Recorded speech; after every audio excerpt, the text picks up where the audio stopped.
മിശിഹായിൽ ഏറ്റവും സ്നേഹം നിറഞ്ഞ സഹോദരീ സഹോദരങ്ങളെ, ഇന്ന് നമ്മൾ ധ്യാനിക്കാനായിട്ട് പോകുന്ന വചനഭാഗം വിശുദ്ധ യോഹന്നാൻ്റെ സുവിശേഷം അധ്യായം 9 വാക്യങ്ങൾ 1 മുതൽ 12 വരെയാണ്. ഇവിടെ നമ്മൾ കണ്ടുമുട്ടുക വഴിയരിയിൽ ഇരിക്കുന്ന അന്ധനെയും അവനെ സൗഖ്യപ്പെടുത്തുന്ന യേശുവിനെയുമാണ്. ഈ അന്ധനെക്കുറിച്ച് പറയുമ്പോൾ നമുക്കറിയാം, അവന് പോരായ്മകളുള്ള വ്യക്തിയാണ്. അവന് കാഴ്ചശക്തി ഇല്ലായിരുന്നു.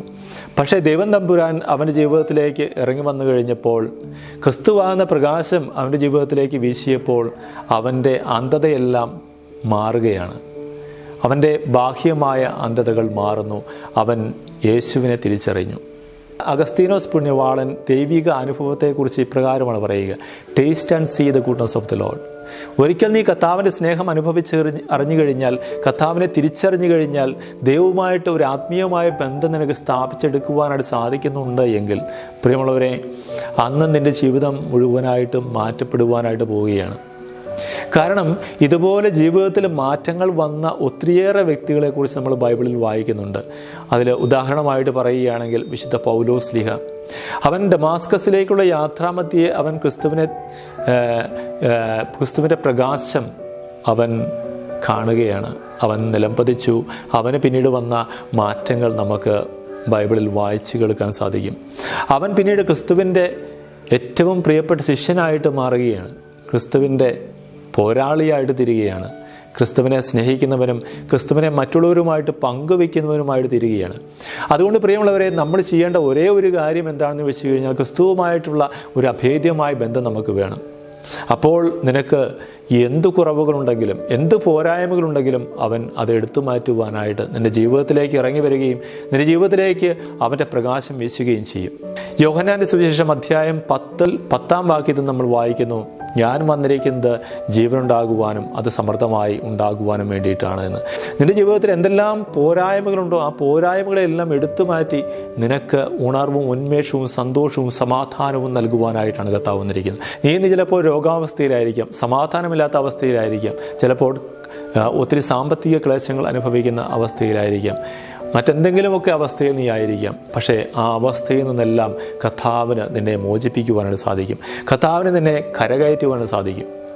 പ്രിയമുള്ളവരെ, വിശുദ്ധ യോഹന്നാൻ്റെ സുവിശേഷം അധ്യായം 4 നമ്മൾ സമരിയാക്കാരി സ്ത്രീയെ കണ്ടുമുട്ടുന്നുണ്ട്. യേശു കിണറ്റിന് കരയിലിരിക്കുമ്പോൾ അവൾ വെള്ളമെടുക്കാൻ വേണ്ടി കിണറ്റിൻ്റെ കരയിലേക്ക് വരികയാണ്. കർത്താവിനെ കണ്ടപ്പോൾ അവൾ ഒത്തിരിയേറെ ചോദ്യങ്ങൾ കർത്താവിനോട് ചോദിക്കുന്നുണ്ട്. പക്ഷേ കർത്താവ് അതിനെല്ലാം മറുപടി പറയുന്നുമുണ്ട്. പ്രിയമുള്ളവരെ, പിന്നീട് നമ്മൾ കാണുന്നു, യേശു അവളോട് ഒരു കാര്യം പറയുന്നുണ്ട്. അതായത് ഈശോ പറയുന്നു, ഈ ജലം കുടിക്കുന്നവന് പിന്നീട് ദാഹിക്കും, എന്നാൽ ഞാൻ തരുന്ന ജലം കുടിക്കുന്നവന് പിന്നീട് ഒരിക്കലും ദാഹിക്കുകയില്ല എന്ന്. അപ്പോൾ അവൾ കർത്താവിനോട് ചോദിക്കുന്നു, ആ ജലം എനിക്കും തരിക, എന്നാൽ പിന്നെ ഞാനിവിടെ വെള്ളം കോരാൻ വീണ്ടും വരേണ്ടതില്ലല്ലോ എന്ന്. പ്രിയമുള്ളവരെ, പിന്നീട് നമ്മൾ വായിക്കുന്നു, കർത്താവ് അവൾക്ക് വെളിപ്പെടുത്തുകയാണ്. താനാണ് രക്ഷകനും മിശിഹായും എന്ന് കർത്താവ് വെളിപ്പെടുത്തുകയാണ്. അത് തിരിച്ചറിഞ്ഞ് അവൾ താൻ കൊണ്ടുവന്ന കുടമെല്ലാം താഴെ വെച്ചിട്ട് ഓടിപ്പോവുകയാണ്. എങ്ങോട്ടാണ് അവൾ ഓടിപ്പോയത്? അവൾ തൻ്റെ പ്രിയപ്പെട്ടവരുടെ അടുത്തേക്ക് ഓടിപ്പോയി കർത്താവിനെ പ്രഘോഷിക്കുകയാണ്. താനറിഞ്ഞ കർത്താവിനെ അവൾ പ്രഘോഷിച്ച് അവരെ കൂടി ദൈവത്തിൻ്റെ അടുക്കിലേക്ക് കൂട്ടിക്കൊണ്ടുവരുന്നു. അവരുടെ കുറവുകളെല്ലാം കർത്താവ് എടുത്തു മാറ്റുകയാണ്. അവർക്ക് സമാധാനം നൽകുകയാണ്. അവരെല്ലാവരും തിരിച്ചറിയുകയാണ് കർത്താവാണ് യഥാർത്ഥ ക്രിസ്തു എന്ന്. പ്രിയമുള്ളവരെ, നമ്മുടെ ജീവിതത്തിലും ഈ ഒരു ദൈവിക അനുഭവത്തിലേക്ക് നമ്മൾ കടന്നു വരണം. ഈ ആത്മീയ അന്ധകാരം എന്നേക്കുമായിട്ട് മാറ്റപ്പെടണം. ആത്മീയ അന്ധത മാറിയാൽ മാത്രമേ നമുക്ക് ക്രിസ്തുവിനെ കാണാനും ക്രിസ്തുവിനെ കേൾക്കുവാനും ഉള്ള ശക്തിയും കൃപയും ലഭിക്കുകയുള്ളൂ. ഈ ആത്മീയ അന്ധത മാറിയാൽ മാത്രമേ നമുക്ക് ചുറ്റുമുള്ളവരെ തിരിച്ചറിയാനും അവരെ ഈശോ മിശിഹ സ്നേഹിക്കുന്നത് പോലെ സ്നേഹിക്കാനും നമുക്ക് സാധിക്കുകയുള്ളൂ. ആ ഒരു വലിയ കൃപയിലേക്ക് നമ്മൾ ഓരോരുത്തരും വളരേണ്ടത് ഏറ്റവും അത്യാവശ്യമാണ്. അപ്പോഴാണ് നമുക്കും അവർക്ക് ഈ ക്രിസ്തുവിനെ പങ്കുവെച്ച് കൊടുക്കുവാൻ സാധിക്കുക. ക്രിസ്തീയ മൂല്യം തന്നെ അതുതന്നെയാണ്. നമ്മളറിയുന്ന ക്രിസ്തുവിനെ മറ്റുള്ളവരുമായിട്ട് പങ്കുവയ്ക്കുക, ആ ക്രിസ്തുവിലേക്ക് എല്ലാവരെയും കൂട്ടിക്കൊണ്ടുവരിക, ആ ക്രിസ്തുവിൻ്റെ സ്നേഹം മറ്റുള്ളവരുമായിട്ട് പങ്കുവയ്ക്കുക. അതിനുള്ള വലിയ കൃപ സർവശക്തനായ ദൈവം നമുക്ക് ഓരോരുത്തർക്കും നൽകി അനുഗ്രഹിക്കട്ടെ എന്ന് പ്രാർത്ഥിക്കുന്നു. എല്ലാവർക്കും നല്ല ദൈവിക അനുഭവം ആശംസിച്ചുകൊണ്ട് ഈശോ മിശിഹായ്ക്ക് സ്തുതിയായിരിക്കട്ടെ.